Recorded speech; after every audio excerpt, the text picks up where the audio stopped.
السلام عليكم ورحمة الله. ازيكم عاملين ايه؟ يا رب تكونوا بخير. النهارده ان شاء الله هنعمل طريقة حلوة قوي قوي للجلاش وهتعجبكم قوي. اهم حاجة فيها انت ولا هتفردي ولا هترصصي بقى ولا هتدهني بين كل ورقة ورقة ولا شربات ولا اي حاجة خالص. انت كل اللي هتعمليه انت هتاخدي حتة ورقة الجلاش وهتكرمشيها وترميها في الصينية. اكتر من كده مش هتعملي. والصوص بتاعها مكون واحد بس او مكونين، الكراميل والسكر. مش هتعملي اي حاجة خالص. واهم من كده كله ان هو طعمه خطير جدا، وان شاء الله لو عملتيها هتعتمديها. بس بقى لو اول مره تشوفيني ما تنسينيش في اللايك والاشتراك وتفعيل الجرس. نبتدي ونقول بسم الله.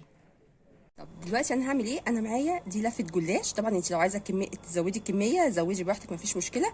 دي لفه جلاش نص كيلو، ومعايا نص كوبايه سمنه على زيت او زبده على زيت اللي يريحك، مفيش مشكله فيها. تمام. انا هعمل ايه؟ انا ولا هدهن بقى ورقه ورقه ولا اي حاجه من دي خالص. انا هاخد الورقه كده واكرمشها كده. يعني لو عندك شويه جلاش بقيله فتره في الفريزر ومش عارفه تعمليها هتعمليها كده. اهم حاجه ما تدوسيش عليها قوي وتكيمشيها قوي بحيث ان هي تبقى مكتومه، ولا في نفس الوقت تبقي تسيبيها مفروده قوي كده. وارمي هنا. بس قبل ما نحط هندهنها بحاجه بسيطه كده من الزيت من السمنه الصينيه بتاعتنا. والاحسن ان الصينيه بتاعتك تبقى الحافه بتاعتها صغيره، بلاش الصواني اللي هي العاليه عشان تستوي معاكي بسهوله. بس معلقتين كده بس عشان تعرفي ايه، عشان الجلاش بتاعك يستوي كويس من تحت وياخد اللون كويس. اهو انا هدهن الصينيه كده والجناب بتاعتها بس، وكيمشي كده ورصصي. ادي اللي هنعمله. خدي اهو الورقه كده كيمشيها ورصصيها جنب بعضيها.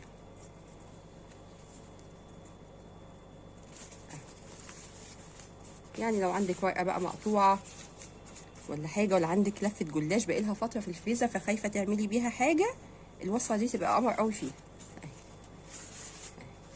كده تضغطيش قوي وفي نفس الوقت ما تسيبهاش مفروده قوي كده.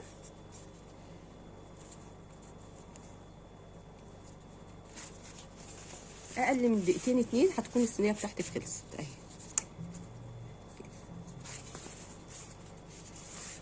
افردي وبعد كده كيمشي وحطي كيمشي الورقه ورصصي.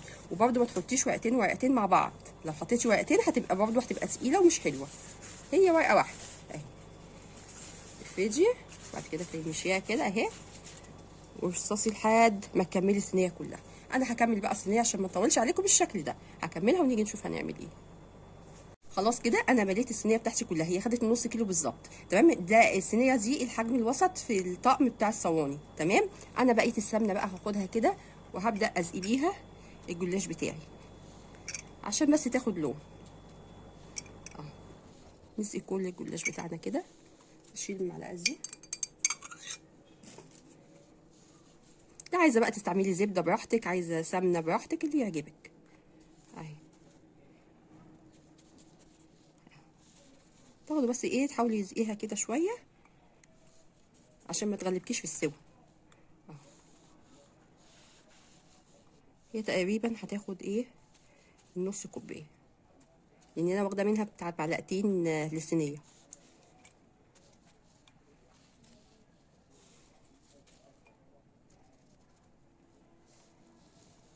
بس حلو قوي كده اهو.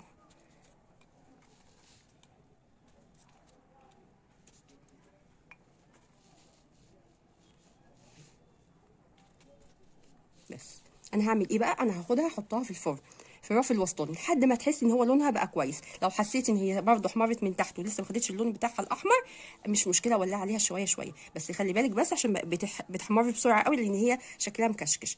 هحطها في الفرن ان شاء الله ونيجي نعمل الصوص بتاعها مع بعض. دلوقتي انا هعمل الصوص الكراميل اللي انا هحطه على الجلاش بتاعي. انا معايا ده كوبايتين من اللبن اللي هو نص كيلو من الحليب، وهاخد باكو واحد من الكريم كراميل. مش هاخد الكراميل بتاعه، انا هاخد البودره بس. يبقى كيس من الكريم كراميل. وهاخد 6 معالق من السكر، وطبعا السكر ده بتاعك، عايزه تقللي او تزودي انت بتدوقي وده حاجه بتاعتك انت. وهاخد فانيليا. انا بالنسبه لي 6 معالق مظبوطين قوي. يبقى كوبايتين من اللبن وهنزل عليهم بالباكو كريم كراميل. بسم الله كده. وهنزل ب6 معالق من السكر، وقلت لكم برضه دوقيها واللي يعجبك، لو حابه تزودي زودي. 2 4 5 6. برضو انا هدوقها، لو حسيت ان انا محتاجه شويه هحط يعني، فما فيش مشكله، دي حاجه بتاعتك. تمام. وهنزل بحاجه بسيطه كده من فانيليا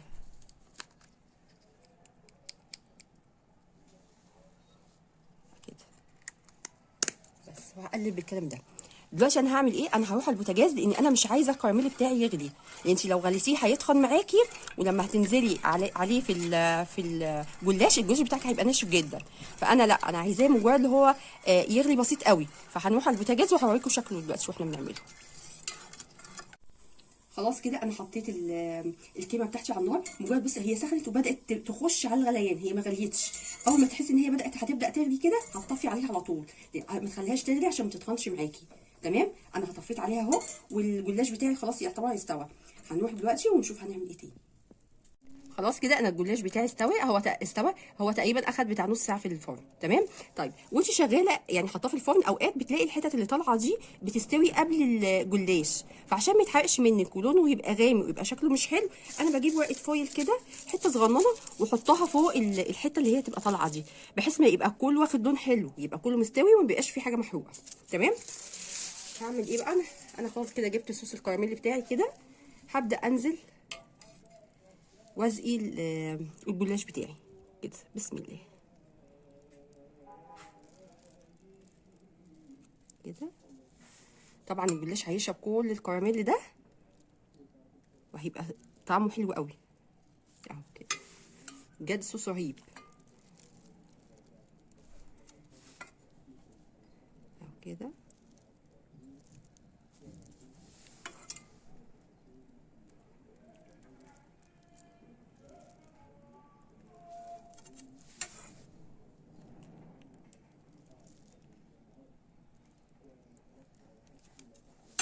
هتلاقيه بقى بيبقى من جوه طري جدا وحلو، وفي نفس الوقت فيه القرمشه الحلوه بتاعت الجلاش.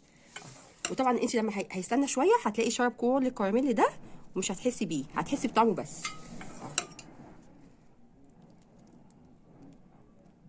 بس كده حلو قوي اهو. نقص معلقه.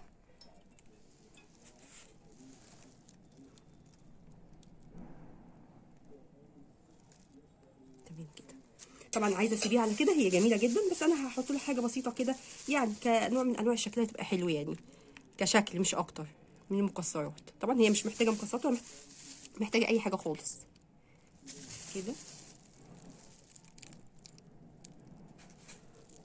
عايزه بقى عندك سوداني تمام، اي نوع من المكسرات عايزه تحطي جوز هند برضو بتبقى جميله قوي فيها.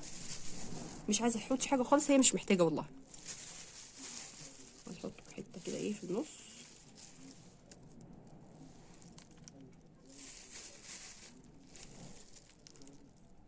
بس. وادي الطبق بتاعي. ان شاء الله هتعملوه هيعجبكم جدا، وهتعملوه على طول من حلاوته. طبعا اهم حاجه فيه كمان غير طعمه الجميل ان هو خفيف جدا، يعني ما بياخدش وقت معاكي. لو عملتيه، لو انت مثلا مستعجله او جالك ضيوف على فجاه بسرعه وعايزه تعملي حاجه، هتنفعك قوي الوصفه دي.